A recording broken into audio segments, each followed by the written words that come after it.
Good afternoon. Everyone online is back as well. We are back here at the physical event as well. We're going for the last panel. And this will be a bit of a different panel.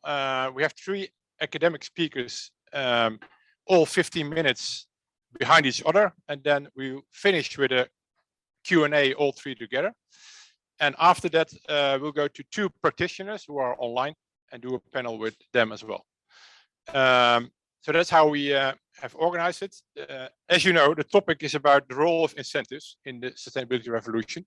Someone in the past said to me, if economics at the end of the day is all about organizing incentives well, then probably this is the most important part of the event anyway. So let's see if we can organize the incentives in the right way. And Thom Wetzer is kicking it off.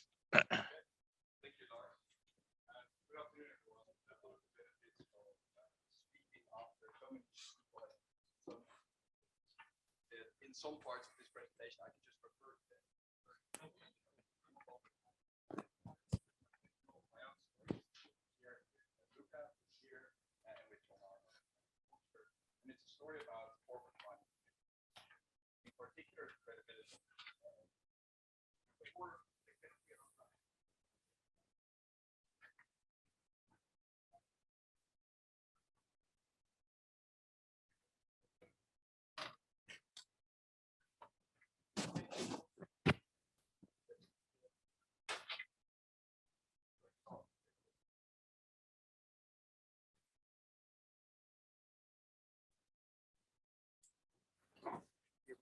Okay, thank you. So can everyone online hear me now?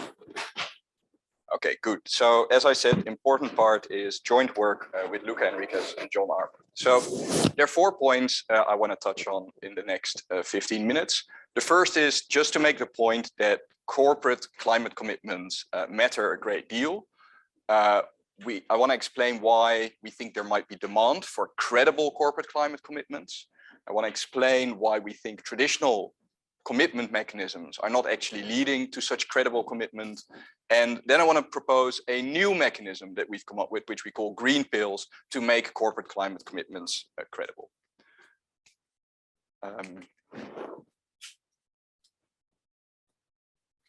Okay, so why do corporate climate commitments matter? You've seen something like this on Alessio's slides, and the basic story is this. We've all signed up to the Paris Agreement, at least most countries in the world did, and that means we need to go to net zero by 2050. And despite the fact that we've all signed up, we're actually not on track and not even close to being on track to meeting that goal. So current policies and actions will lead to warming of 2.5 to 2.9 degrees Celsius above pre-industrial levels, which is much higher than the 1.5 to 2 degrees target that the Paris Agreement sets. However, as you can see on the right side of this slide, there is some hope, because if we actually stick to all the pledges and targets that various parties have promised they will stick to, then warming will be limited to 2.1 degrees Celsius. Now that's still way too high, but it's at least much, much closer to target. And so that means we should look at these pledges and we should look at these targets and see whether we can believe them. So here's one target. This is from formerly Royal Dutch Shell, now Shell, an oil company.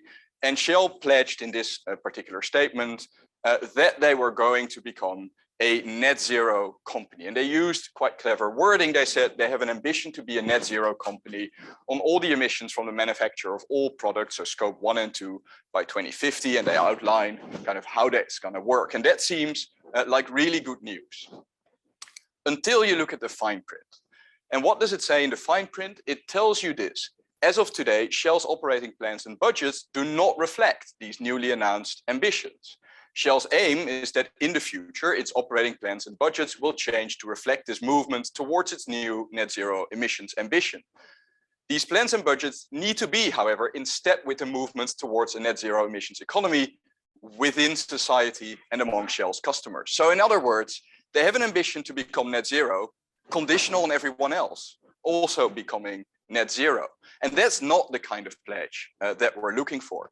And Shell is not unique in this. Other oil companies have made similar pledges. Other companies in general have made pledges of this type. In fact, recently, a study of more than 5,000 commitments showed that this type of practice is actually very, very common.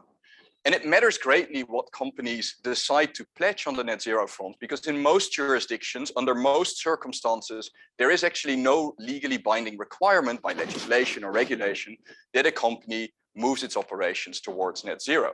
This may change. The CSDD has in Article 15.2 a net zero requirement, but we need to see whether that's a requirement that's actually going to be delivered on, because although there is some enforcement mechanism that's going to tell you off if you don't announce your plan, there's actually no enforcement mechanism if you don't follow up on your plan. So we'll have to see about that. But so again, for now, in most jurisdictions, there is no legally binding commitment. There's some qualifications. So you may have in certain sectors a net zero plan for say manufacturing going to electric vehicle production away from the internal combustion engine, as is the case in the EU. You may be subjected to disclosure and risk management requirements. You may be sued, as Shell was shortly after announcing this pledge, and it was in fact ordered by the Dutch court to have a credible and legally enforceable net zero plan. But these are really exceptions. And so the key thing that's left then is a company's own net zero commitments, its own climate commitments. And that's why it's so important that they are credible. Now, the question is there going to be demand for credible climate commitments? We start off with a perspective that we've explored quite extensively yesterday, which is the perspective of, if you will, traditional shareholder value maximizers. So starting with Friedman, part of corporate law. It is a bit of an Anglo-Saxon oriented talk, I will admit, but this perspective is fairly common, as we discussed yesterday still. And that means that social responsibility of business remains to maximize profits, however, subject to having a complete set of rules of the game within which the corporation can pursue that particular objective. Now, the problem is, as we discussed, and as Roberto just emphasized, there is no complete set of rules of the game when it comes to climate change. And that means that, in practice, one of the key policy levers that we have, carbon taxes, pervasively lags behind what we need to have in order to stop climate change. And that means that if we wait for the government to act, quite dramatically, we're in trouble. And so we need to ask ourselves, can private companies make these commitments and with that essentially move ahead of the government?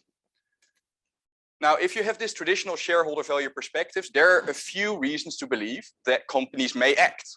Doesn't mean they will act enough, but there are a few reasons to believe that they are sensitive to concerns around climate change. For example, if you transition and you transition your activities, you may be less likely to pay a very expensive carbon tax if it were to be adopted at some future date. You may also be less sensitive to a variety of other transition risks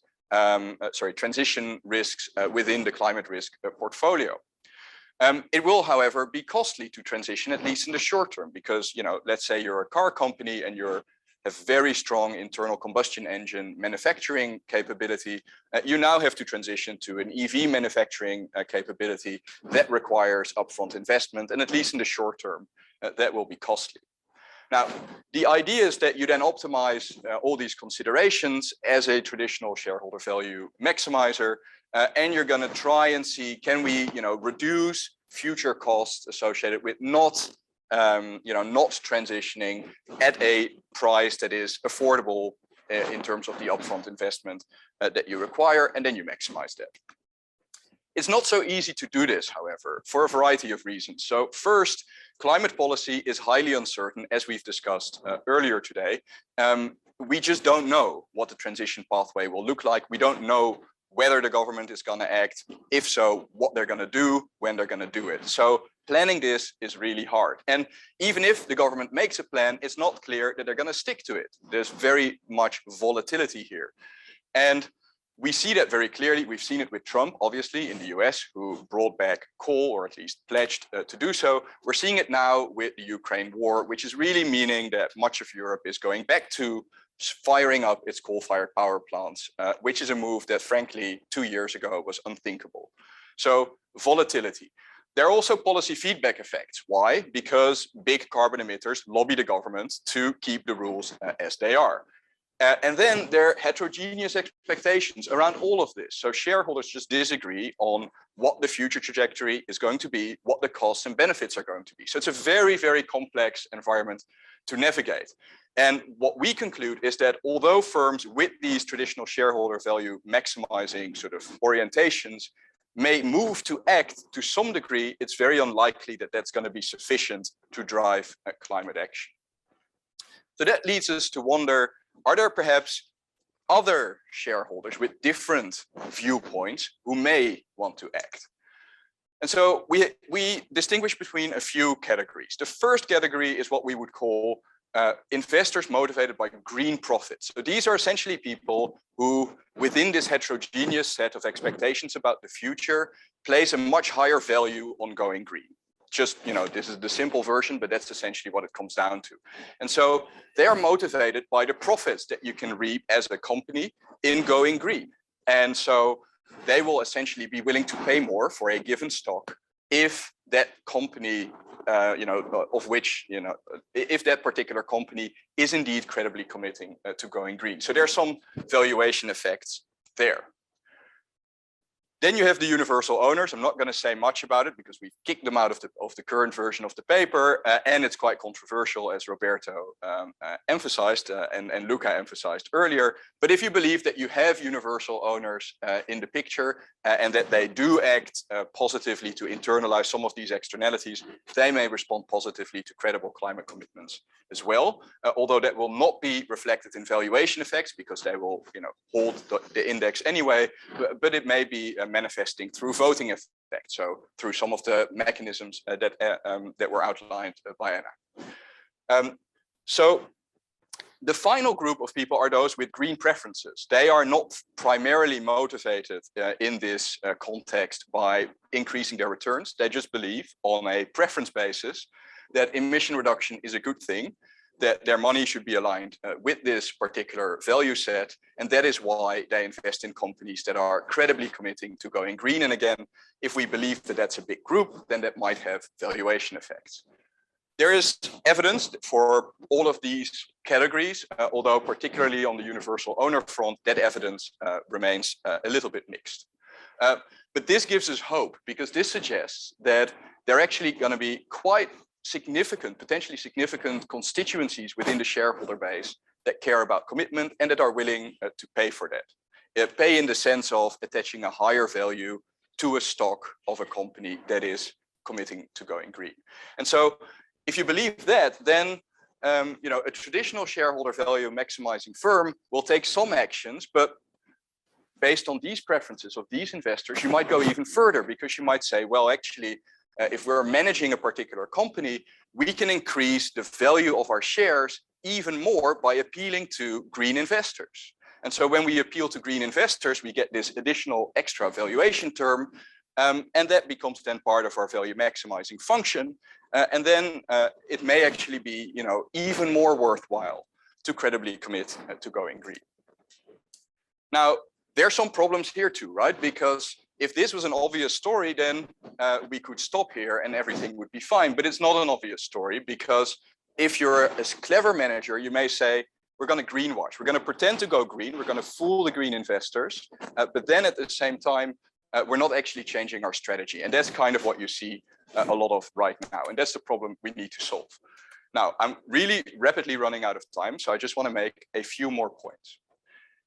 Here, we ask ourselves, if you want to commit to going green, what kind of mechanism should you use? Now, we believe that the key thing here is that a firm that has committed to going green doesn't change its mind later on when the shareholder registry essentially changes and traditional non-climate committed or non-climate conscious shareholders take over. So we need to make sure that commitments are robust to a changing shareholder registry. So that you can't just renege on your commitments as easily. There are lots of commitment tools out there from using securities regulation, which is problematic because it's about forward-looking statements, so you don't attract liability if you're wrong. You can use your reputation, but that's not particularly reliable when it comes to harm to third parties. And then you can use all of these: compensation, board structure, say on climate, fiduciary duties, purpose doctrines, CapEx, and so on and so forth. Long story short, if you have a solid majority of shareholders who don't agree with that climate commitments, all of these can go out of the window real quick. So it may be difficult to do so in some circumstances, but it's not impossible, and it might definitely be worthwhile. So what then is a green pill? Well, a green pill is essentially a solution to this particular commitment problem, the changing of shareholder preferences after you have committed. So there are two types. One I can't talk about, but I'm happy to answer questions about in Q&A. But the one that this paper is about is what we call a green covenant. So this is a contractual commitment to deliver climate pledges with specified financial consequences for those firms that fail. How does this work? Well, frankly, it's quite simple. Basically, it's a binding undertaking to pay some money if you don't meet your climate targets. And so this is a commitment structured as an independent promise, because otherwise you run into all kinds of legal issues around rules against liquidated damages. But it's quite a nice solution, because basically the more serious you are about your commitment, the higher the payment would be in case you don't meet the commitment. And so, you know, if you're very, very, very committed, you just have a very, very high payment right there. And it's very transparent then for outside parties to see what the level of commitment is. At the same time, there's a ceiling to the commitment, which is nice too, because then when circumstances change very dramatically, you still have the flexibility to change your view.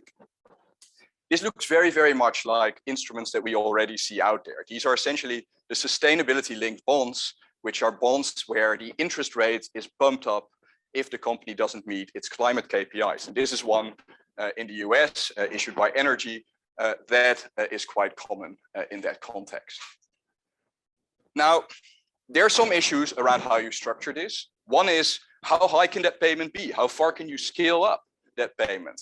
Obviously, once it becomes very, very large, you might run into issues around empty voting, or what we then call dirty voting in this context, where shareholders might, you know, try and get the debt or whatever it is that whatever contract it is that pays out in case the company doesn't meet its requirement, and they buy the shares, they get the company to renege, and then they get the payout. So we need to avoid that. So essentially, when the payment becomes very, very large, it shouldn't be made to, say, bondholders, but it should be made to an independent third party without the ability to influence decision-making in the company. So that can be a charity, it can be a carbon offset supplier, and so on and so forth.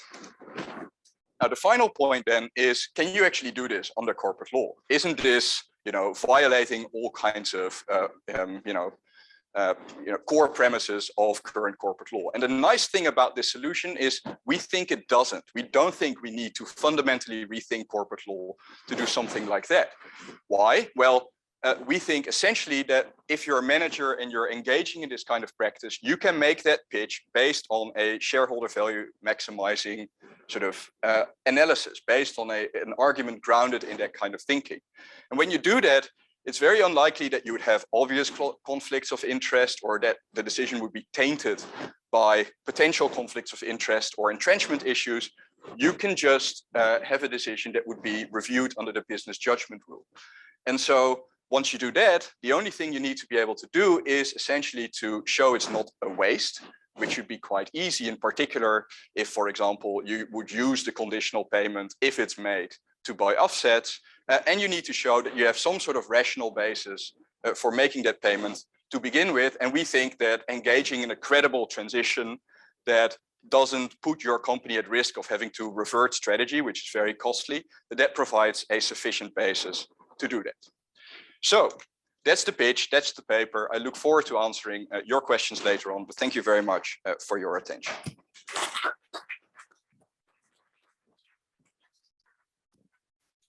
Thank you very much, Thom. And now we immediately go to the next Thom, Thom Gosling.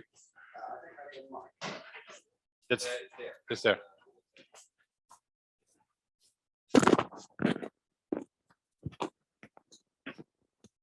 Paying well by paying good.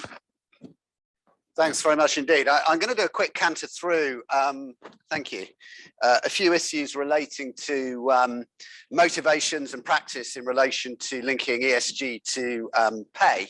And I'm going to reference some data from a couple of reports which are freely available online that LBS did with PwC. And this will to quite a significant degree be a practitioner perspective as well from me, based on 20 years of experience advising boards on compensation before returning to the academic fold.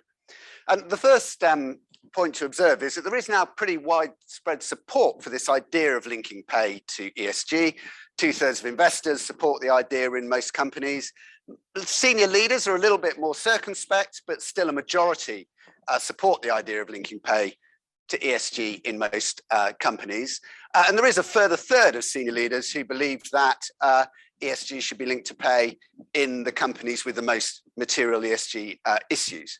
As we're in Amsterdam, it's worth noting that the Netherlands, which is sort of fourth along here, is amongst the most skeptical countries about linking pay to ESG. And it's quite interesting to observe from my clients' experience is that companies from very stakeholder-oriented countries or who have very stakeholder-oriented cultures often don't see the need to link pay to ESG and actually think it can create perverse motivations to do so. So that's just an interesting sidebar. And it's already widespread. I mean, this has exploded in the last couple of years. So if you go back just 2 years, well under half of companies would have linked pay to ESG. It's now 75%. Globally, in many countries, it's pretty much universal. Although, of course, the quality of implementation still varies enormously. And typically about somewhere between 10 and 15% of the given incentive plan is linked to ESG targets. So it's not a completely negligible amount, although clearly the majority of incentives are still linked to more traditional goals. That level is pretty much in line with what senior leaders think is appropriate, although interestingly, investors globally, these are global averages, but it's fairly consistent across territories, are pushing for slightly higher amounts, more like 15 to 20%. Mostly these targets are in bonuses, although in 2/3 of the cases, they are in longer term incentive plans. So why are companies doing this? And it's quite interesting to me because I think there's some real kind of confusion and conflict in how people think about why we're linking pay to ESG. So one argument is that we're doing it because ESG is aligned with long-term shareholder value, but what we have is a time horizons problem that we need to overcome. And certainly most investors would at least publicly say this is why they're doing it, and companies, because of course it's quite difficult for most fiduciaries to say that they're doing anything other than for enhancing long-term shareholder value. But actually there is alternatively a view that we're doing this precisely because ESG is not aligned with long-term shareholder value, and therefore what we need is a counterbalancing incentive to the short-term incentives created by executive pay. Now, I mean, I've written extensively elsewhere that actually if you believe the first of these is true, I mean, one of the arguments is simply to increase the time horizon of pay. I mean, executive pay is notoriously short-term in how it's structured. The average duration of incentives is typically 1 to 2 years, and we could lengthen that out. And I think actually what's happening behind the scenes is a little bit more of the second one than people are publicly admitting to, and I might come back to that if I have time later. But what did people say about their reasons? And actually there was remarkable consistency in responses. We surveyed institutional investors and we surveyed senior leaders in corporations, and these are the global averages of the results. And there were very large sample sizes, so it's kind of remarkable that these percentages are all kind of so similar. It's not that we had very small sample sizes.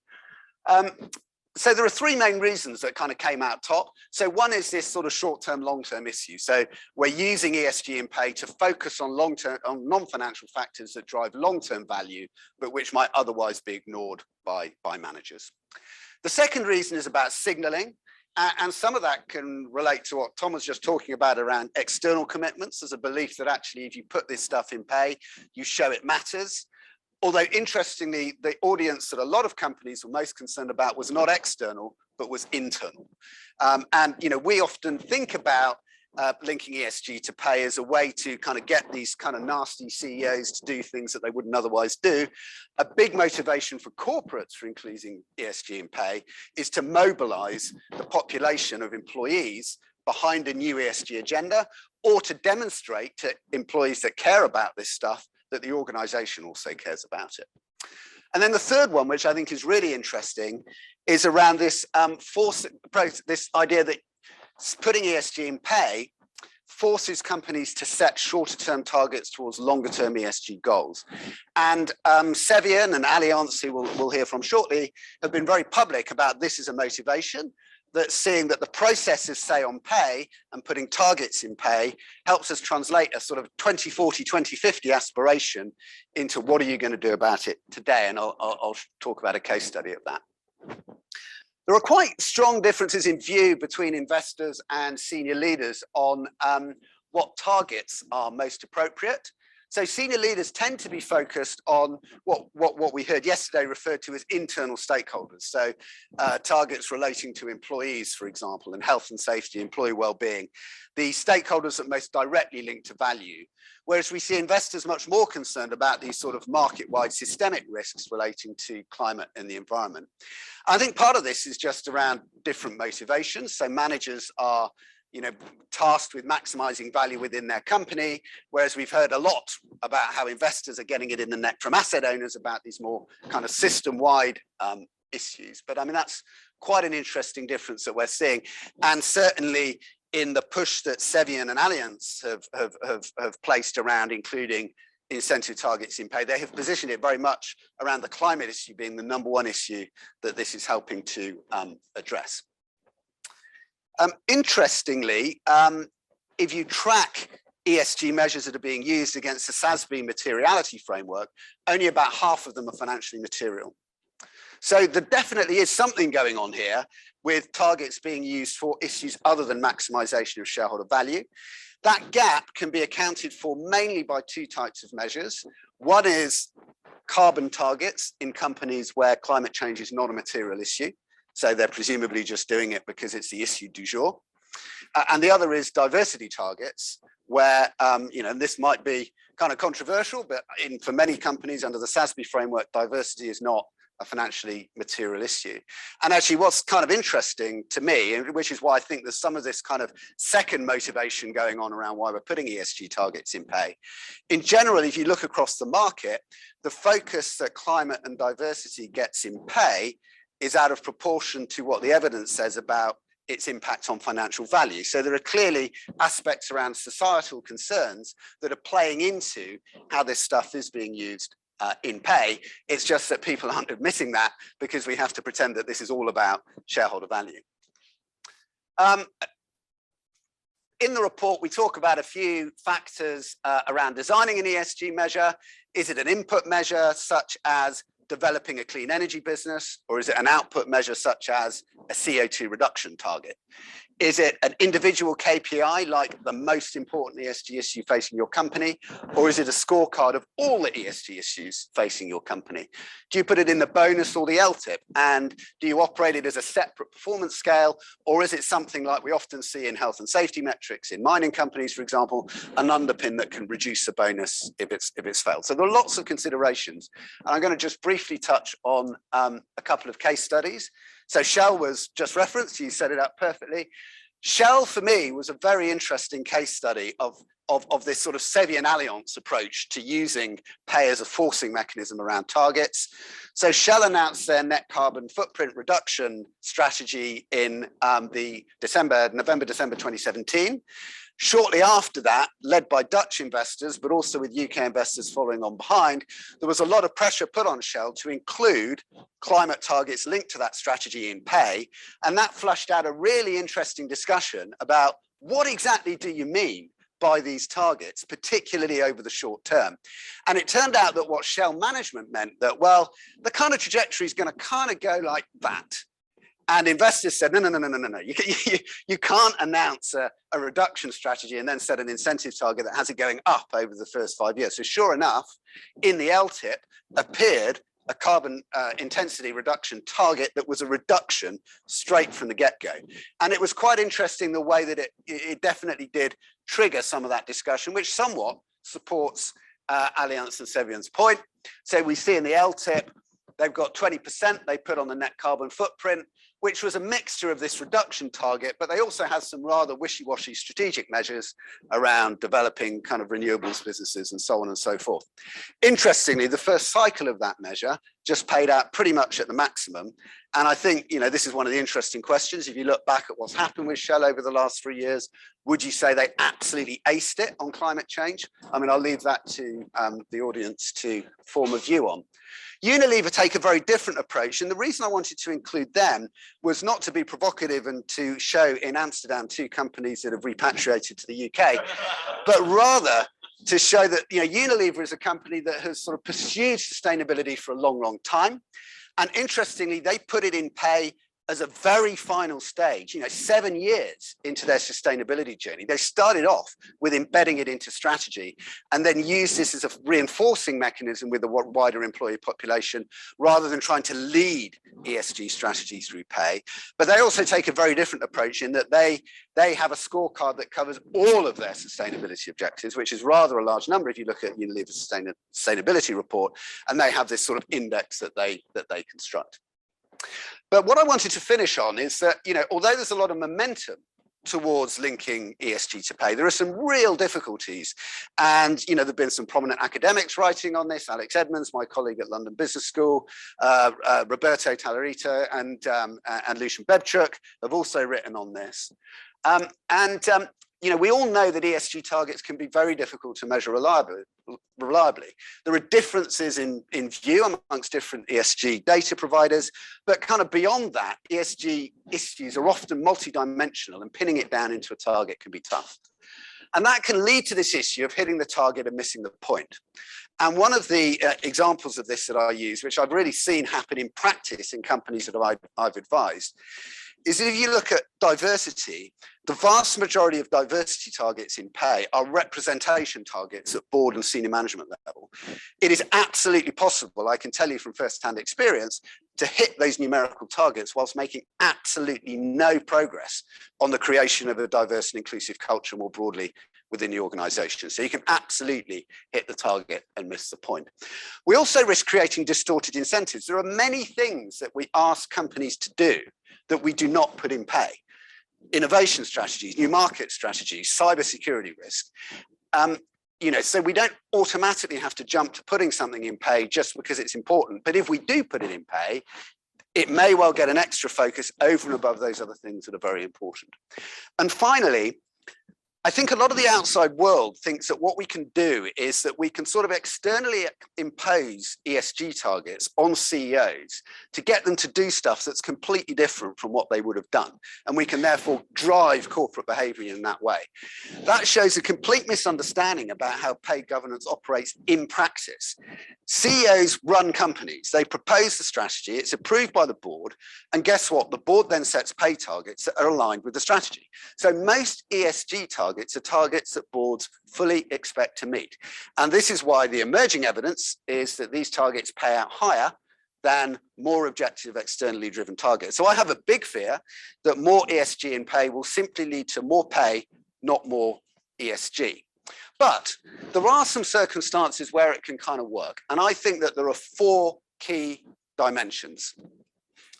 One is when there's a clearly material ESG issue that is first amongst equals. So that somewhat gets away from this distorted incentives problem.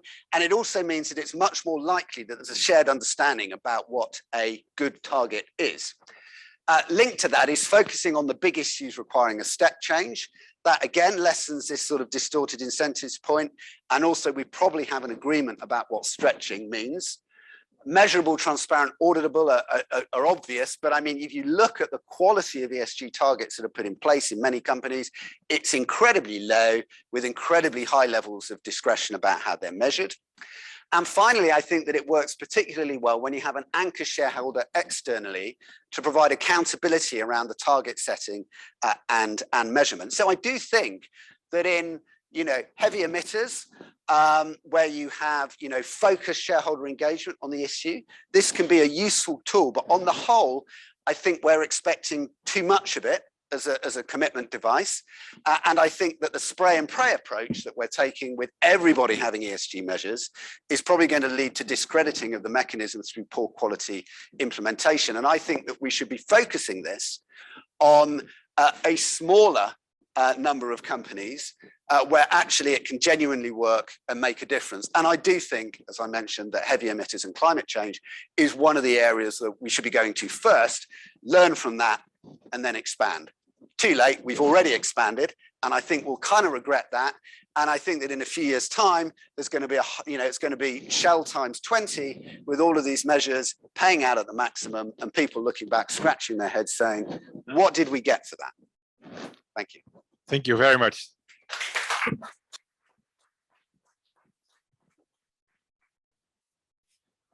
Thank you, Thom. Very interesting. Next speaker Sorry. is Søren.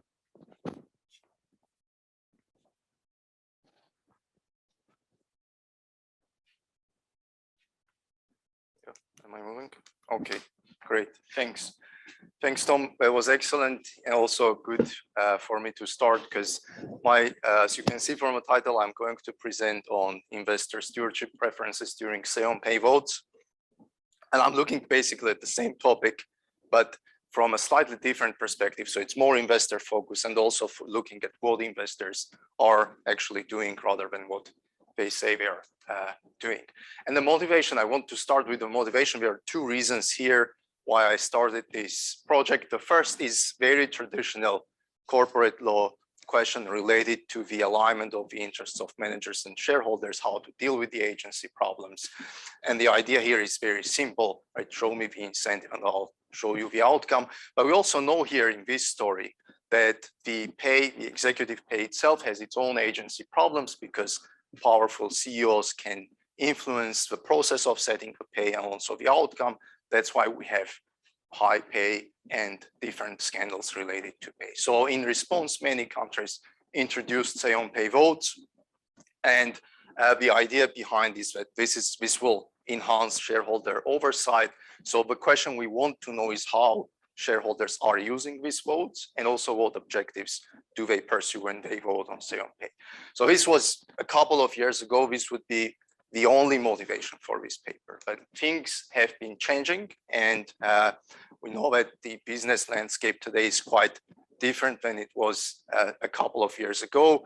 And here's a quote from one of our speakers yesterday, Colin Mayer, says that when presenting the final results of the British Academy project on the future of a corporation, that responsible capitalism is coming to the boardroom, whether companies want it or not. So the zeitgeist has changed dramatically since 2018.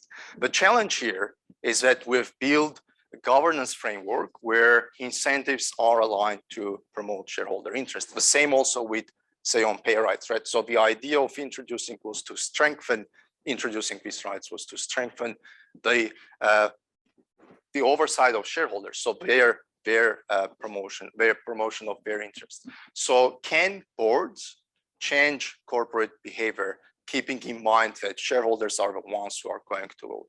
So that's the second motivation. What I'm trying to understand is, again, going back to why shareholders are using these votes and what are the objectives they pursue. So can we say that investors are actually promoting changes in the corporate behavior, or actually they are a constraint, they are an obstacle for this change? Very briefly, what I do in the paper, I collected data on the voting decisions and voting explanations of different institutional investors in the UK FTSE 100 companies. These are the largest 100 listed companies. And I'm coding their explanations to see what are the topics they use when they vote, when they explain their votes against pay proposals in these companies. Very briefly, the findings, and then I'll tell a bit more. So first, what we see is that investors are very different from each other. So there's no one approach adopted by these investors. And it appears that we can group them into different clusters based on their voting preferences. Major groups, they focus mostly on the pay level during the recent years and the structure of pay.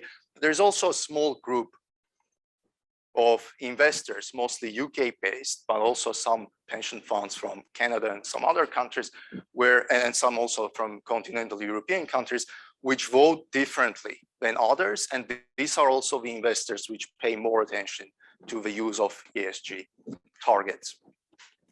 So briefly, data sources, methodology, and then I'll present the results. As I said, I'm looking at FTSE 100 companies. In total, I have 151 companies in the sample because I'm looking across a 9-year period, and there is some turnover in the index during this period. I have 2 types of proposals: remuneration proposals to approve remuneration report, which is an annual advisory vote. So it's kind of a backward-looking vote because it looks at the what managers were paid the year before. And the second type of a proposal is the approval of the remuneration policy. This is forward-looking document looking at how managers will be paid in the coming 3 years. And that one is binding. So in total, these 2 proposals, they represent just above 74% of all pay-related proposals voted on by in these companies. And I have in total about 240,000 votes by different investors and around 10,000 explanations provided by these investors. And usually they explain when they vote against pay proposals. Moving forward, methodology, I have 2 steps. So first, I have these voting explanations. I'm coding them to see what are the major topics, how they explain. It could be related to the structure of pay, right? For example, the proportions of variable and fixed elements, or maybe short or long-term focus of pay. Could be also linked between pay and performance. This is usually what we would expect from shareholders. They want, probably they're not concerned about the level of pay, but they want companies to be paid if they are performing good. Could be level of pay, and also maybe better disclosure, so more procedural. These are the 4 main topics which appear, but generally this coding shows that there are 7 broad topics. In addition to these 4, could be also non-alignment with the approved pay policy, or maybe problems at the board level, corporate governance problems, for example, non-independent board of directors or remuneration committee. And the last one, I don't remember, but it's not that popular. So the 4 ones are the key ones. Now, the challenge here with this, as I said, I have 10,000 voting explanations. So not all investors are disclosing their voting explanations, and we cannot really say that what we see in this data represents the whole picture. So as a second step, I have I collected the voting results, actual votes, because here almost all investors, they disclose their votes, and I cluster them based on the similarity of their votes. And if there's one investor within the cluster who discloses its voting explanations, then my assumption is that others are voting similarly. And the intuition here comes from the fact that during the coding process of these voting explanations, what I noticed is that for groups of different investors, the language is quite similar, almost identical, meaning that it comes either from a third source, could be proxy advisors, or maybe from a major investor, which is influencing the votes of others. Okay, so going to the results. First, the clustering, you don't see the names of investors, but it's not important. What is important here is these cubes, small cubes, which show the similarity of votes between different investors. If it's dark color, black color, means that it's 100% similarity. They vote the same way as other investors. If it's white, meaning that there are differences. They vote very differently. And we can see that actually there are clusters. The biggest one here is red big square that's around ISS recommendations. So most investors vote identically what ISS is saying. There are also other clusters around Glass Lewis, Hermes, Ethos, which is Swiss foundation based on which many pension funds vote. But then interestingly, in the middle, we have this white part. These are investors, as I said, mostly UK based, but also some continental European funds, asset managers, which vote very differently from others. So the language is different, but also the voting outcomes are very different. Now here we see the voting preferences of these investors for different groups. Hermes, BlackRock Group, Glass Lewis Group, ISS, the independent group, the white one, and the last one is Ethos. The orange part in this graph shows the how often they focus on the structure of pay as an explanation. The gray one is the level of pay. So we see that these two are actually the major topics for many. The white one at the bottom, surprisingly, is the link between pay and performance. So not many investors pay attention to this.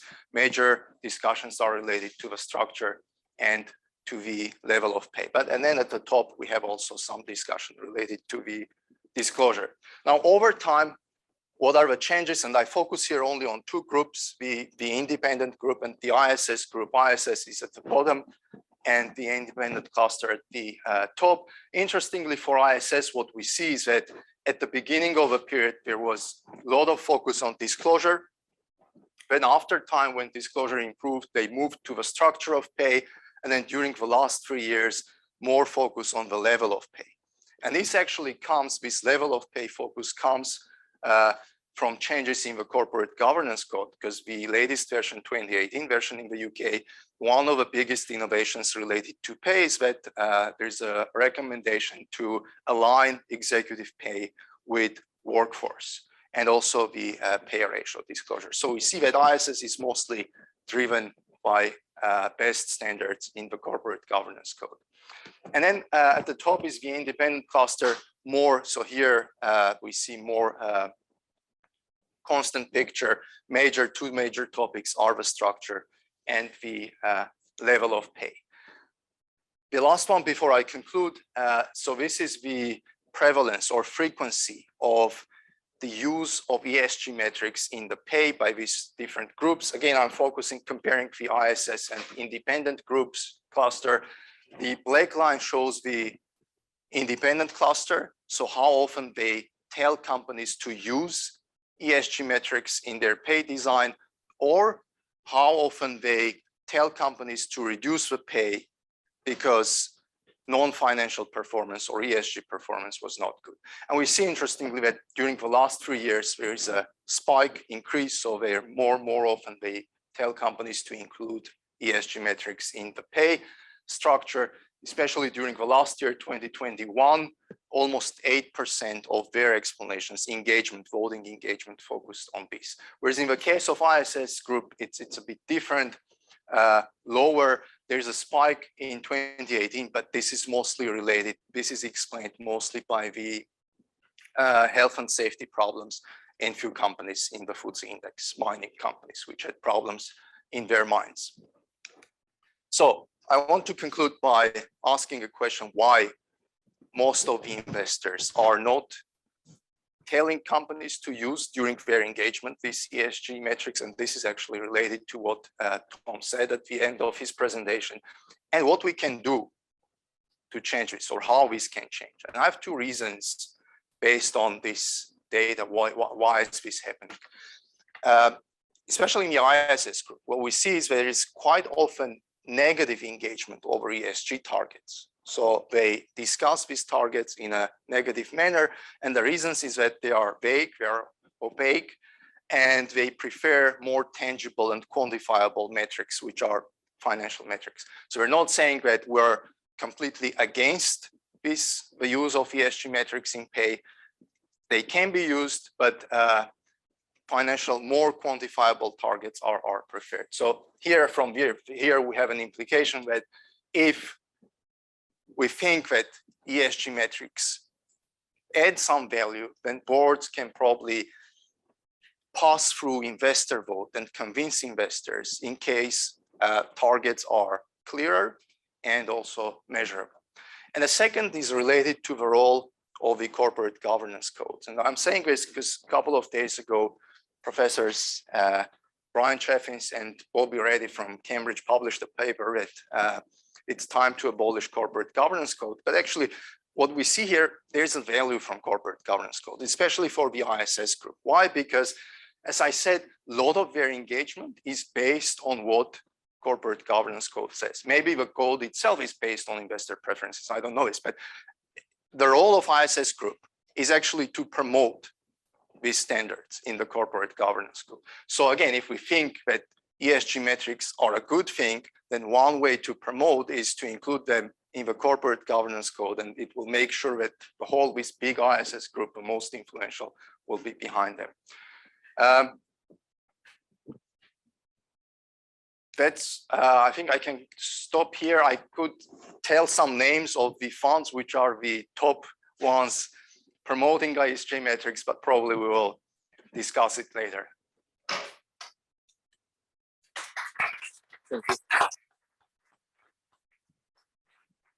Thank you, Lars. Sure. Can I ask both Thoms to come forward as well? Then we have the three of you on the stage here for questions. Are there questions in the room?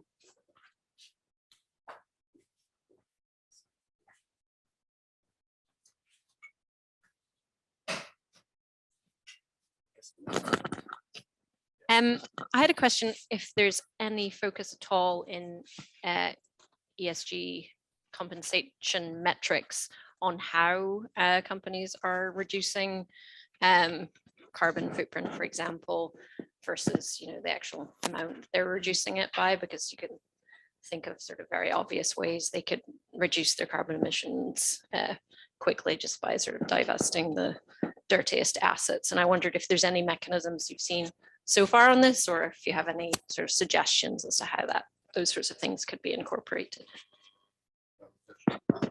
I think I would say it's still pretty early days around how these measures are being set, and quite a lot of climate change targets actually relate to the stuff that companies have to do in order to get ready to reduce emissions, as much more than actually the emissions reduction targets themselves.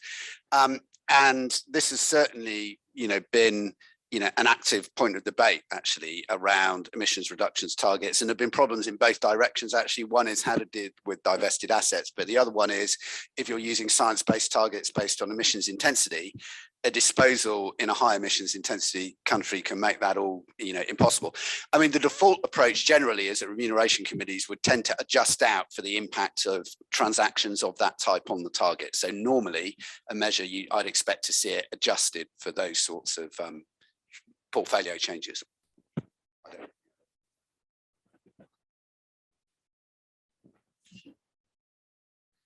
So Thom, a question for you.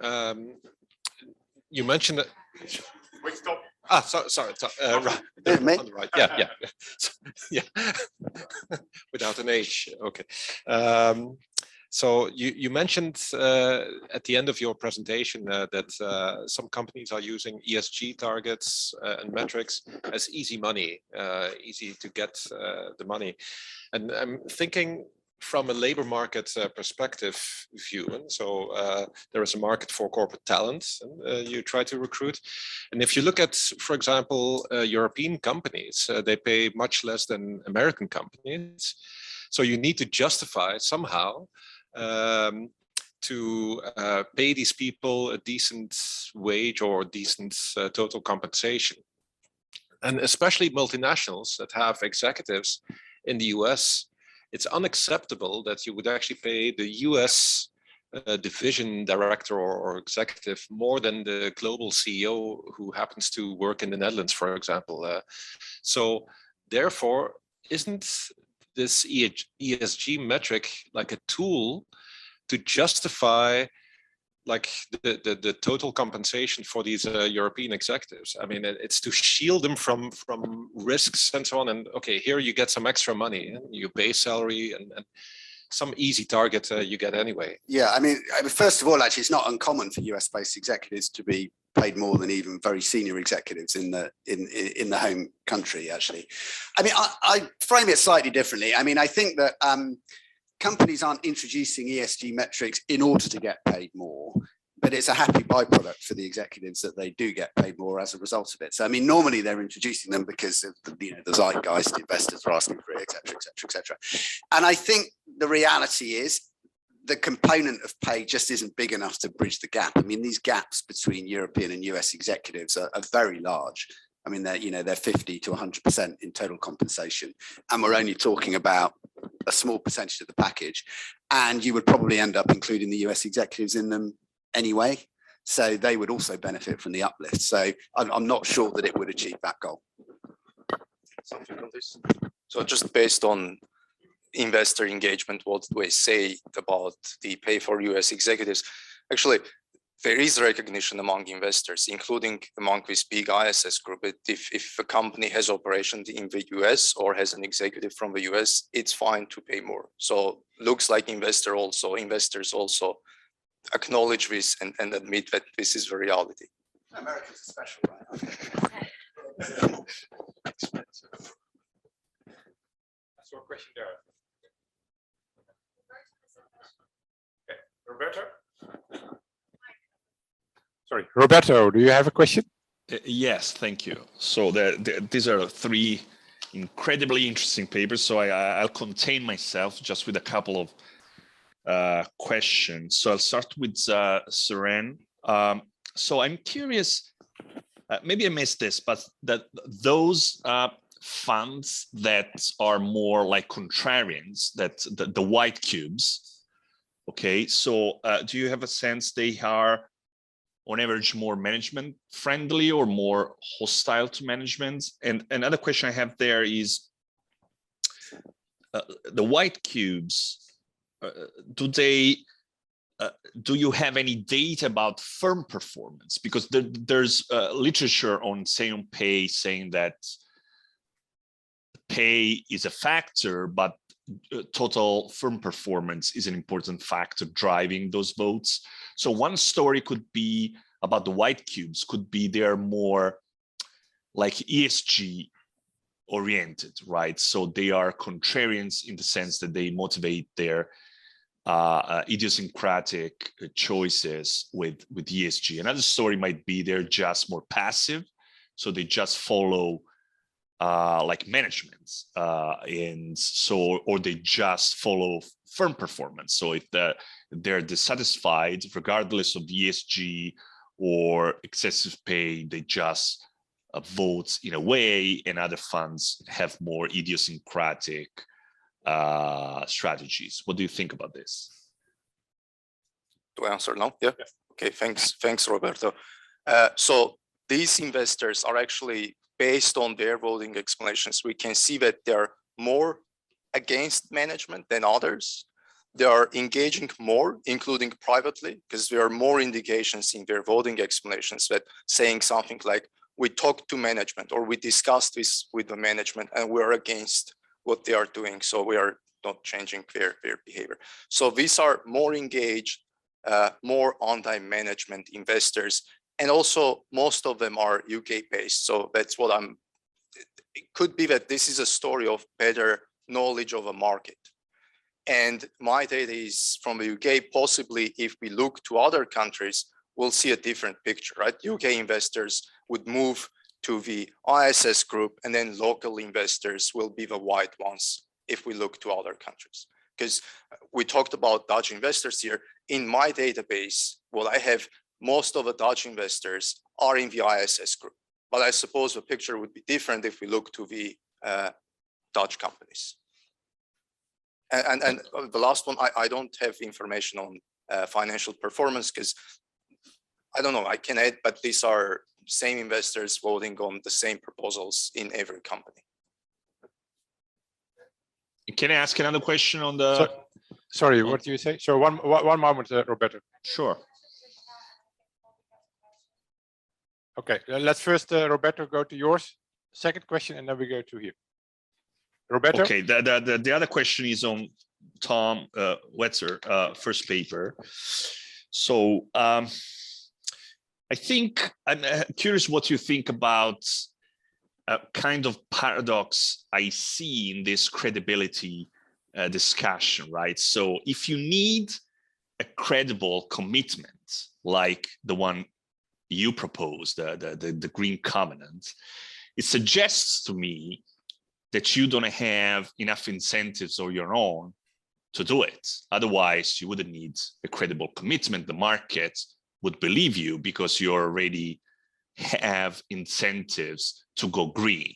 So if you need some kind of device to signal your commitment, a costly device, it means that your natural incentives do not lead you to that outcome.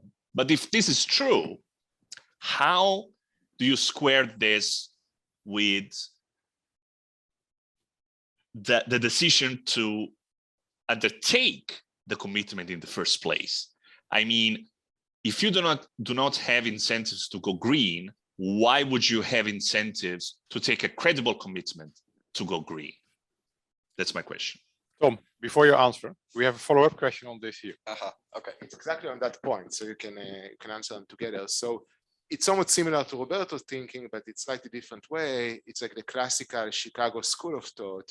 You know, if it's an efficient mechanism, why we don't see it in the marketplace already, right? I mean, there are sophisticated players, they have sophisticated advisors. If they need to get some sort of commitment and to show that they are committed and to tie their hand, why they are not doing it voluntarily? So it's it's in the area of what he's saying, but yeah, I mean, two great questions. So just to your question first. So we do see it. We start to see this in the market. So in small, very small versions, like the energy sustainability linked bond that we've seen, but probably at a slightly larger scale in Enel, which is an Italian energy company. They have a whole sustainability linked finance framework. Each individual issuance comes with a bump that is not very significant, but across the board, it's fairly significant as a commitment mechanism. Now, we don't see anything of this scale yet. Maybe that's, it's always hard to answer a Chicago style question like that. But let's see if that's going to change. But it's not the case. I wouldn't say that there is nothing like this in the market. Sorry.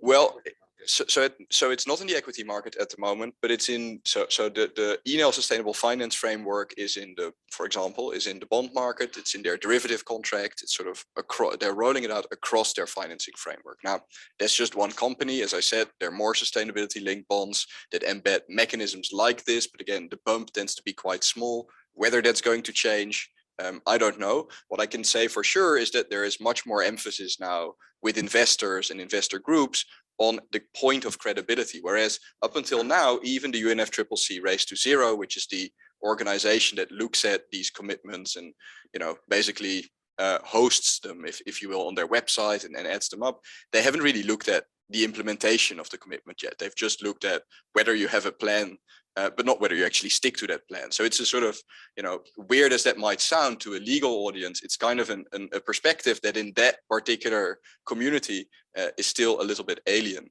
And then I think, Roberto, to your point, we would say, and this is what we say in the paper, that the real problem here is that the incentives to transition are coming in a very uncertain environment. And so, you may have a situation where at T0, you can have a credible case for commitment, and you can have a shareholder base that shares that perspective to commit. Now, you could say, that's great, we leave it at that, we just implement the strategy is approved, and we go right ahead.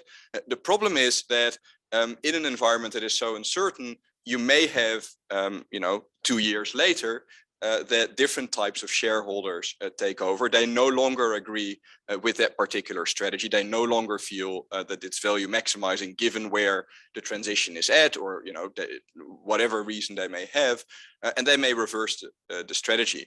Now, you could say maybe that's a good thing for these particular shareholders, but from the perspective of the climate commitment, it would not be. And so, the point that we are making is specifically focused on the credibility of that commitment. And we think that this mechanism helps. And you're saying, well, it's a very costly mechanism, but obviously it's not if you stick to the commitment. Thank you.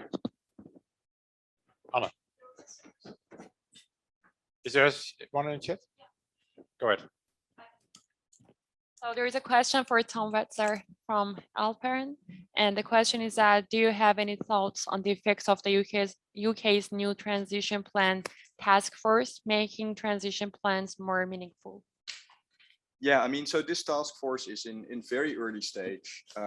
I think, this is basically, I think it's super important that there is some public sector coordination on these transition pathways. That's because, as I said, it's so uncertain where things are going at the aggregate level, let alone at the sector level. But in the interim, companies and also financial companies are all expected to adjust their risk management to whatever the transition pathway is going to be. And the same holds true for these commitments. And so some coordination around that we think would be useful. In a previous paper, Luca, John and I have pointed to the importance of having some consistency and some baseline of what the scenarios are in mandatory disclosure regimes for the same reason. Otherwise, people can go all over the place by just picking their preferred transition scenario and then reporting against that. So yeah, I think it's vitally important to get some more clarity around that. Ultimately, however, you can have a task force that specifies all kinds of transition pathways, but the most meaningful thing that the government can do is just implement policy consistent with one of these pathways, and that would really move the needle.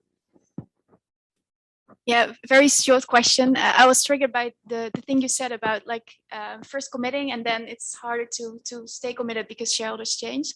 So linking it to the discussion that we had yesterday with Mika and Jaap about the corporate purpose, how would a corporate purpose that is sufficiently specific related to the goal that you want to achieve be added to your articles of association, also be a solution to the problem that you're solving? I mean, it depends, I suppose, on the jurisdiction, but you can change your articles of association if you want to. And sometimes, you may reinforce your purpose structure and put a supermajority requirement on it. But, if you're being taken over by another company, then, presumably they would go for a full takeover and they could just reverse, even a supermajority. So, it does help to have that. I'm not saying it's completely pointless.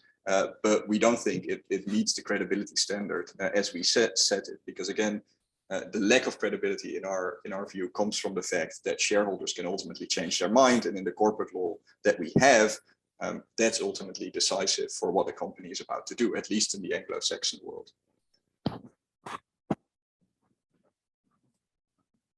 I would have a question on the green fields, and I was thinking maybe we can see it as a company self-imposing to itself a fine ahead of governments if it does not meet certain ESG and climate targets. But I was thinking, in a public fine, you have an authority checking if the results are actually met. And what if the company fakes the results in order to avoid paying the commitments? Could the third party beneficiary enforce the right in court and so have received a payment? Yeah, that's a good point. I mean, clearly that should be the case. So in the case of sustainability-linked bonds, you'd have auditors check whether the KPIs are met. That's sort of the standard structure that you see with this energy one and with the Enel one. I think in our case, it depends a little bit, on who the payment is being made to. If it's to bondholders, you can have an email structure. If it's to an independent third party, they will probably have we should pick a third party that has incentives for a variety of reasons, could be reputational or otherwise, to check whether the company, what the company is doing. That could be linked again to an auditing mechanism or whatever. I'm sure you can come up with a complex or maybe even simple solution for that, but that would be sort of along the lines that we're thinking about.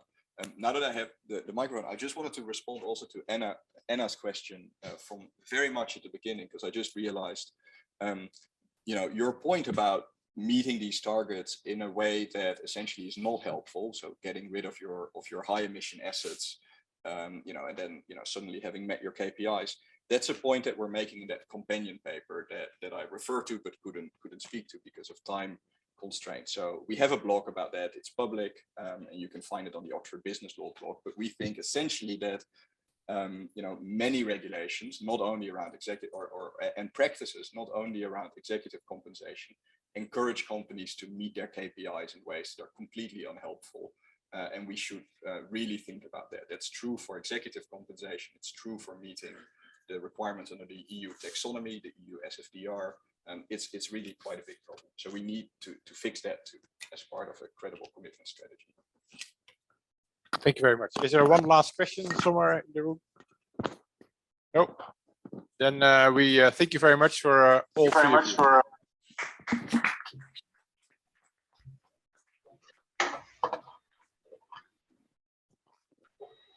There was one question I heard somewhere online, but we probably can do it at the last Q&A. So keep it for now.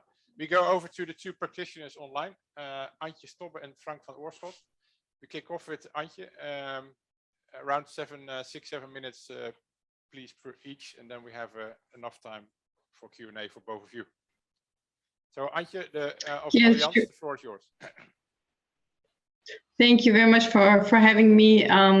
As mentioned, I will contribute today the view of an asset manager, actually through the stewardship lens. I'm head of stewardship at Allianz Global Investors, and we are leading all the engagements globally, as well as conducting the voting for Allianz Global Investors. So we are an active asset manager with about 640 billion euro assets under management. So my team has actually conversations with companies, and we invest in almost every day. So we invest for the long term with a strong focus on sustainability matters. And we want to understand the sustainability risks a company is facing, how they deal with it, what their strategic approach is to climate change, and how they transition their business model. And also what opportunities might lie ahead of them on that journey to invest in transition technologies. So now, why are ESG targets in executive compensation important in this context? As mentioned previously, I'm recurring on a joint article we put out with Harlan Zimmerman from Seven Capital in my brief introduction here. So as we have also discussed in the previous section, almost all large companies on the stock market are actually have made ambitious climate pledges for 2030 or sometime later. However, we think that these pledges are oftentimes not sufficiently filled unless we have, as shareholders and society, have a way of ensuring that these companies deliver on these commitments. So, and there is a concern out there, not only by investors, but the wider public, that the corporates will actually not deliver fast enough. We acknowledge that implementing a climate transition strategy is certainly not an easy task, in particular if you look at Scope 3 emissions.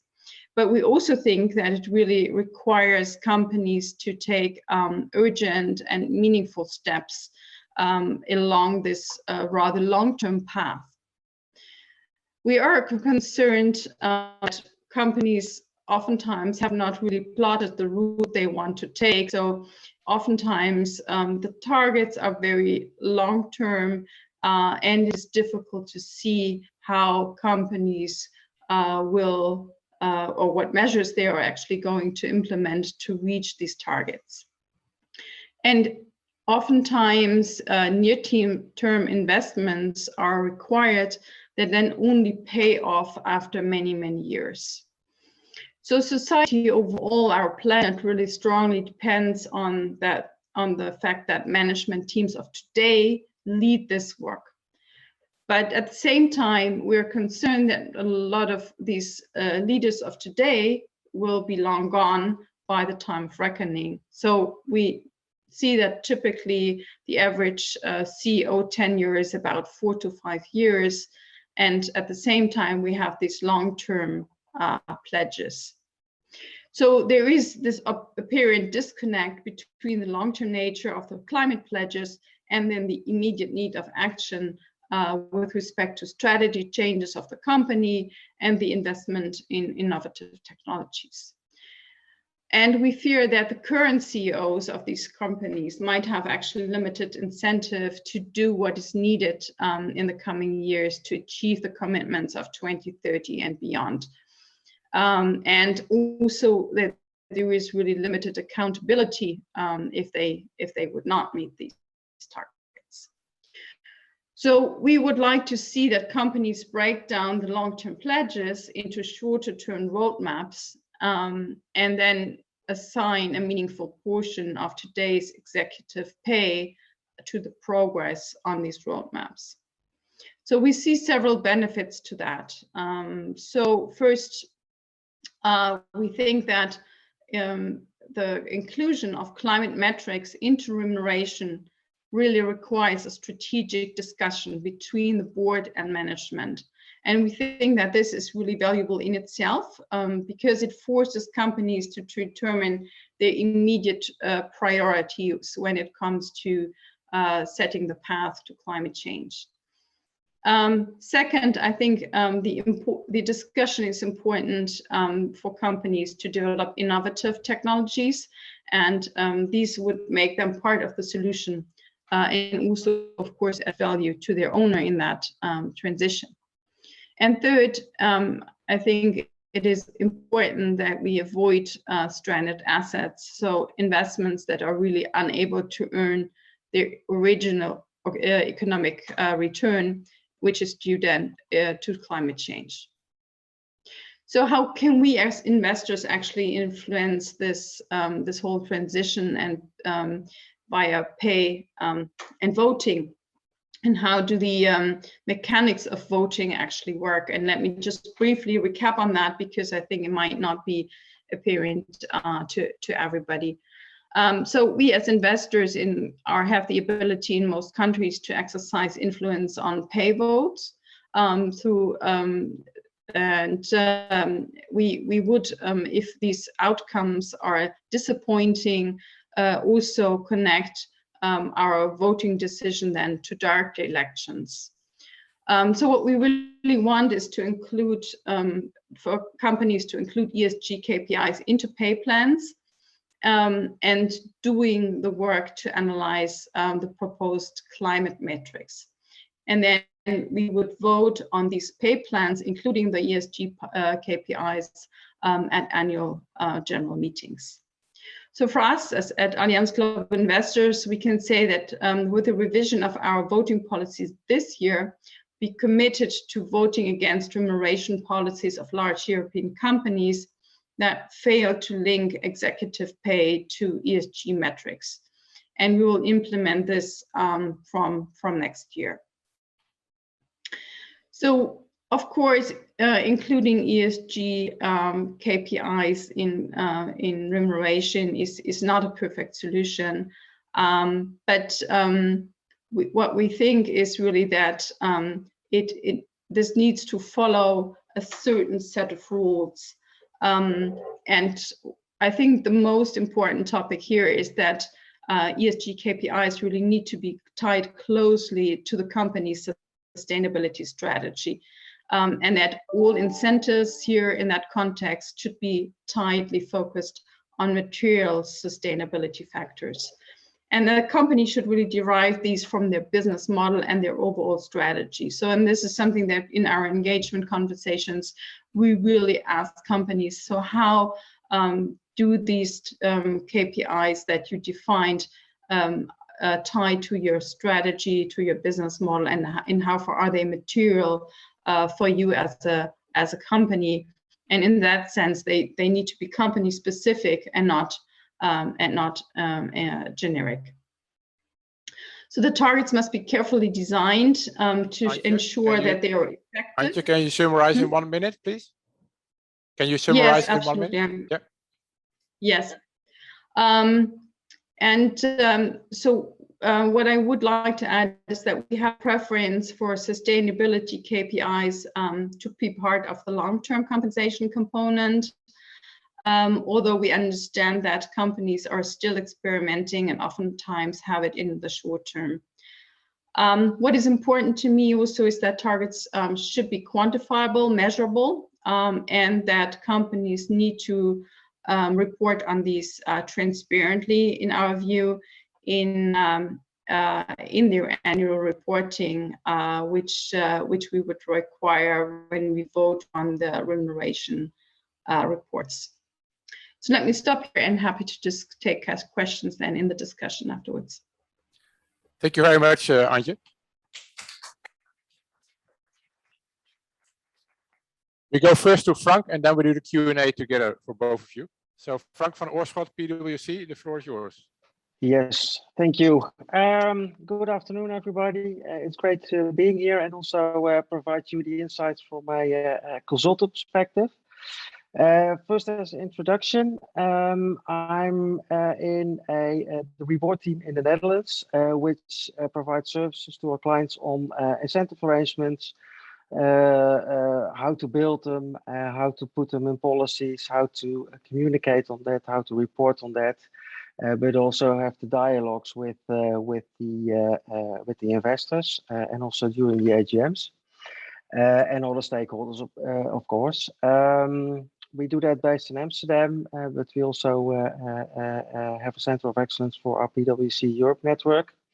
And another item I'm responsible of, apart from the advising, is that I'm part of the assurance practice in the Netherlands. Also assisting our audit teams on the reporting of remuneration in the annual reports. And of course, there the topic of today becomes very relevant because I also heard from an audit perspective, can we also review and check the outcomes of certain targets, and also the reporting of that becomes very important. Because if I look in the market currently, I see a lot of debate, a lot of impact from a stakeholder perspective. And a lot of times it's also linked to the fact that companies are not really transparent or do not communicate that well to the market about ESG, but also in connection to the pay element in that respect. If I look to the remuneration item, I clearly see, and that's also what we advise our clients, if you want to do something from an ESG perspective in your pay, it's very relevant to link that to the strategy, but also to the purpose and values of the company. From a Dutch perspective, that's really relevant because when introducing Child Rights Directive, the EU directive in the Netherlands, that item was also included in law, that the remuneration policies of companies should include that link to the purpose and values of the company in that sense. So linking that also to the culture, and I think Thom, that's also coming back in the review which you have undertaken together with PwC, that you see from a Dutch perspective that also the cultural aspect of ESG is very relevant. So that training and education in the leadership development and behavior is a very important aspect there. When looking to including targets, then I think it's very relevant to make a distinction between the E of ESG and the S of ESG, because a lot of companies have the S, so employee engagement and health and safety. That's part of their short-term and longer-term goal setting, and also for management in that respect.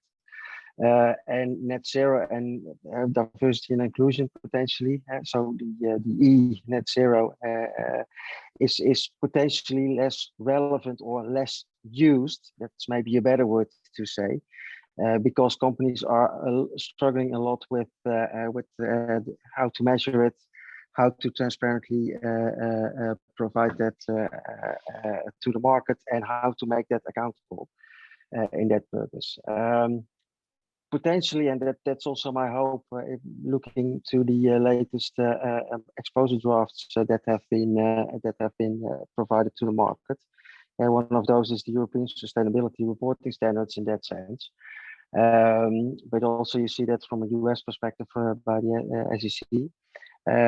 You see there that there is a large focus also on the impact on the enterprise value, and companies should also report on that. So I think, and that's the hope, and potentially that's also helpful in setting those E targets, that sustainable reporting will over time become a part of the financial reporting in that respect.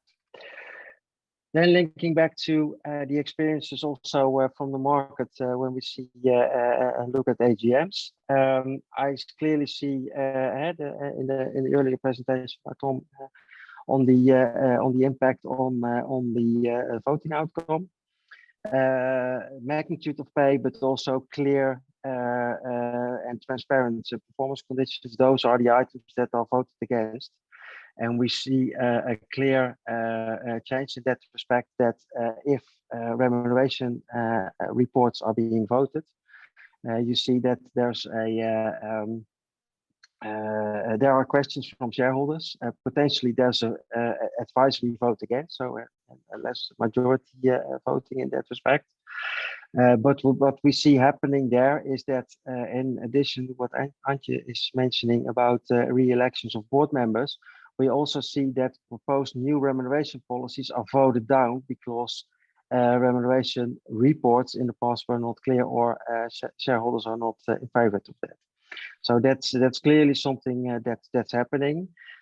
However, to overcome that, we have quite some very good examples in the Netherlands whereby companies, so board members, go on roadshows and explain the remuneration to their investors, and also have a clear dialogue with the investors in order to show what the intentions are of the remuneration and how the structure is of that, and how they undertake the performance conditions and performance target setting in that sense.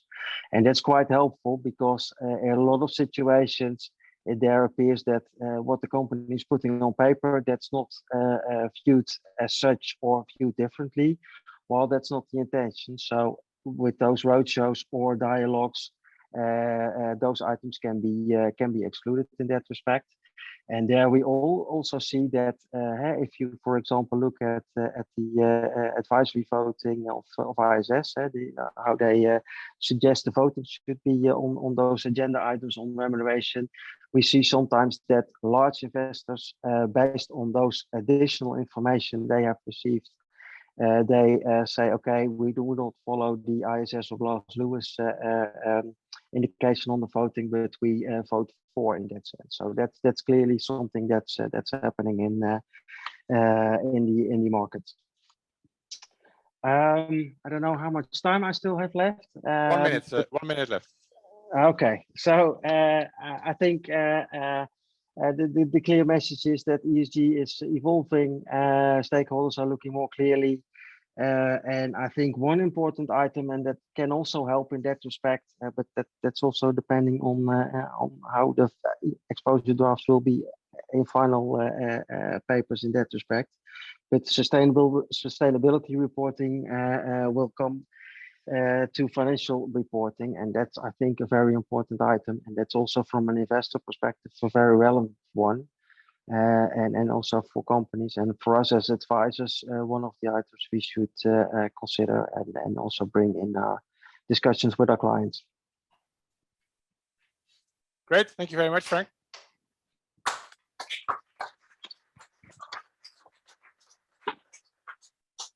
Then I open the floor for questions for Antje or Frank. Any questions in the room? Sure.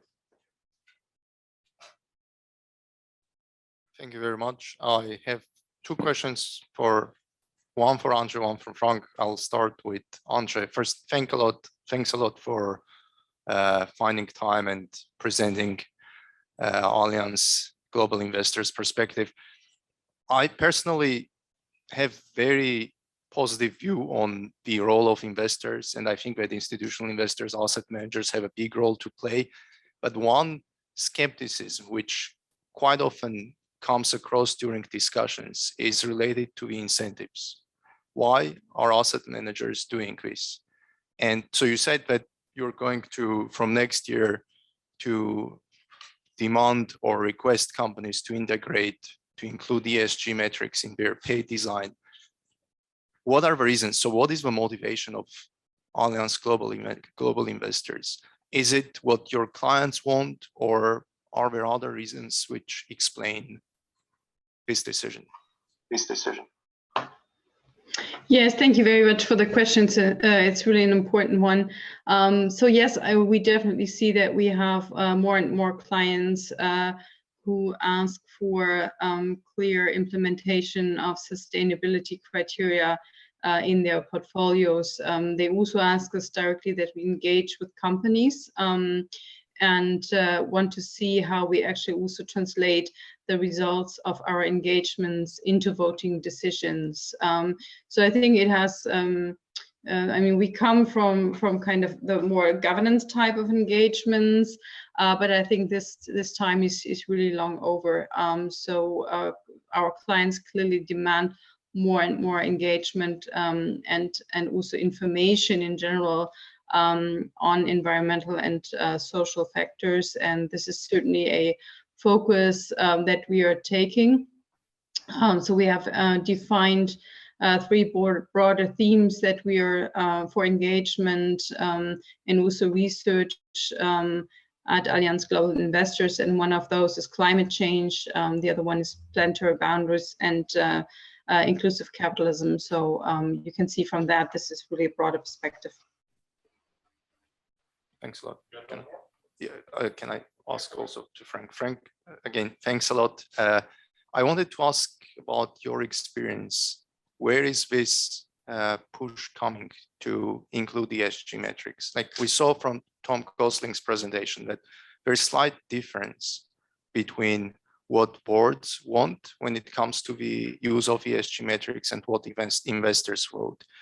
Based on your experience, what's the feeling? Is it that companies are voluntarily integrating, or is it a push from investor side that this is what you need to do? What's the feeling? My feeling is that we had some first adopters, and also that was from an environmental perspective. If you look to the example Thom mentioned, Unilever is of course a very important one, but in the Netherlands we also have DSM. Those are companies who find it very relevant to show that and also have a huge impact on the environment in that respect. So based on their purpose and values, they decided, okay, we have as a company and also having strong leaders to enforce that's the relevant item to bring forward. However, now what we see is I think the wave which has been influenced by investors, whereby the investors are demanding, okay, you should provide more ESG target setting in your variable pay program. So that's a development there. Also connected with, okay, what's the government going to do? I.e., if I don't act and do something, will that have an impact on the future perspective? Will I have potentially risk that I have to pay more money in that respect from a sanction perspective? And those are also relevant items to consider. But also the consideration that what I was just mentioning, that enterprise value has an impact on future disclosures. That's a relevant item, and also credit ratings and that sort of things that are also drivers which now enforce companies to more look at ESG target set. Thank you. Question here. Thanks so much for those presentations. I was thinking about an event that occurred in Australia in 2015, where the largest Australian bank tried to change the executive compensation structure to include bonuses for customer satisfaction. So it was very much the social part of ESG. And there was a revolt by the institutional investors when it came to the say on pay. And in Australia, we have actually a stricter say on pay than many jurisdictions. It's a 2 strikes rule where, you know, there can be consequences for the whole board to be removed if there are 2 consecutive years of 25% or more votes against pay.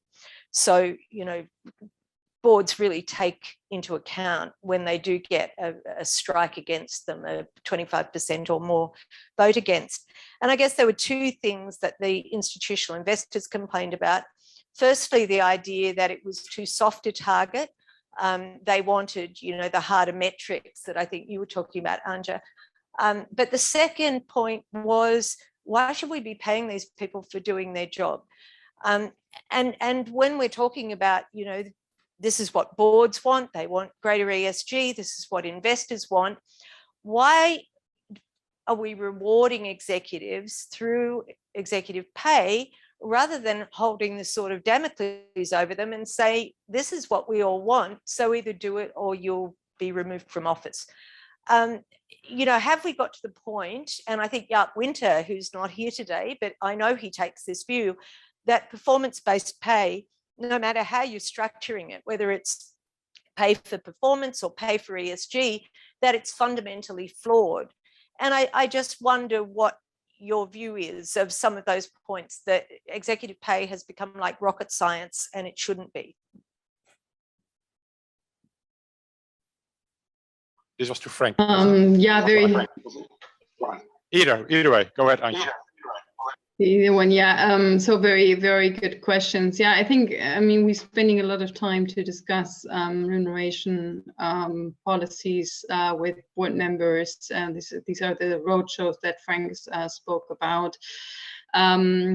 But I think what is important is that the criteria in ESG should be really material, and maybe that is something that also was relevant in the example you just mentioned, that investors perhaps had the feeling that these criteria are not material and that they were not challenging. Yeah, so and I think that's also something we should not just say that, okay, it's great that you put ESG criteria in remuneration policies, but we also need to discuss whether they are really ambitious. And I think that's the duty then for us as investors to look into that. And we just had a conversation with one company where we saw a climate target and we said, okay, we don't think that this is really an ambitious target, and why have you picked it? And really went into the details. And so I think that's a really an important aspect there as well.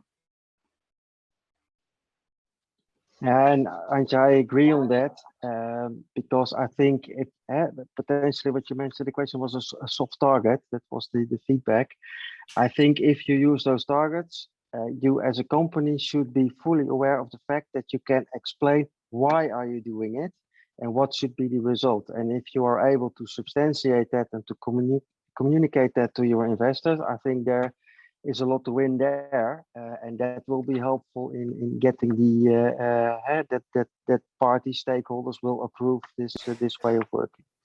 And therefore, it's really clear and relevant. I would say that there's a clear link to the strategy and the purpose of values of the company, and also can explain why that's the case. And that's helping in order to get the soft title off of that. And I think also what's relevant is also to see what's the magnitude, i.e. what's the element from a percentage perspective in the total variable pay. Is that large or is that a relatively small part? And that's also a relevant part. And also questions can arise in that respect. Is that not too much? Is it not too little? That sort of items. Thank you. We have another question in the room. Thom.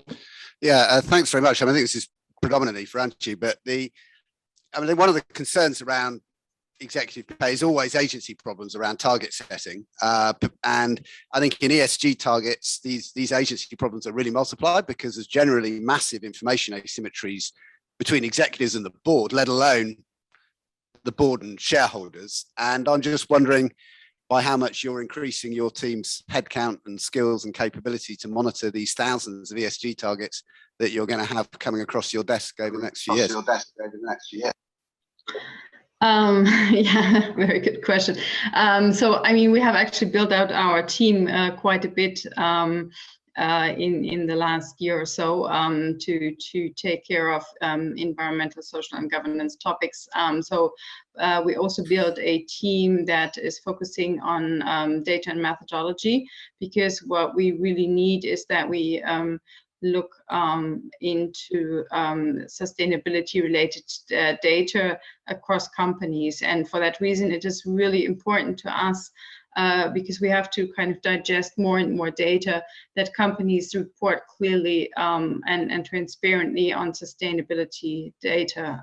So that means we would prefer not to see like lengthy sustainability reports that contain no data, but we would like to see reliable statistics on sustainability. And then these should also feed into the KPIs that we see in the remuneration models or systems. So it's really important to us that the ESG targets are transparent and that they are measurable. Because otherwise, I think this agency problem you just mentioned is definitely coming to the fore. And what we, perhaps just to add, because that was something I wanted to mention, what we oftentimes see is that we have scorecards for ESG KPIs and targets, and I think that is something which we do not particularly like, because we then cannot really judge which targets are in there in the first place, and what the achievement level has been, and how that links to payout.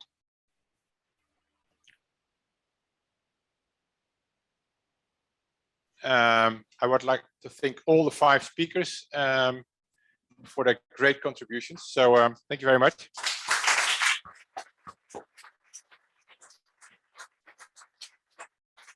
And I hand it over to the organizers. So Alessio. Thank you so much, Lars, for chairing this panel, and thanks to the panelists. I mean, I don't know whether you also can see us from online, but here, from online. This has been remarkable, 2 remarkable days. We did manage to discuss investor sustainability engagement for all sorts of angles, which was the purpose. We had thoughts, a lot of thoughts, and food for thought. I only regret to say that the wide online audience to whom we also been talking for today, I think they miss only the marvelous Dutch food. Great Dutch foods, yes. Great. And do you want to add anything? Yeah, I think it were 2 amazing days. We had great discussions, also different insights from academia and practice, and I think it also mingled quite well. And it was really great to have both perspectives here today and yesterday. And of course, we had also amazing other news to put you in the spotlight once more. I think it was the cherry on the cake or something like that. No, thank you all for joining us these 2 days. And it was a really great honor to all have you here. And well, maybe also it's also the place to actually thank Alessio and the organization in Amsterdam to make this all possible, because Siren and I had this idea, but then you were actually the one that took it on and really made this great conference. So we would like to really thank you, and thank also Edo, Fajon, Mariam, and all the others that were doing the organization of today and yesterday. So thank you so much. That's great. That's a great thank to all of you, but special thank to the team. I've done a great exercise in free riding. Thanks to Fajon, Mariam, Eduardo, and Elina, Jessica helped us throughout these 2 days. And Suren, big congratulations also. Our hero has been here the whole day.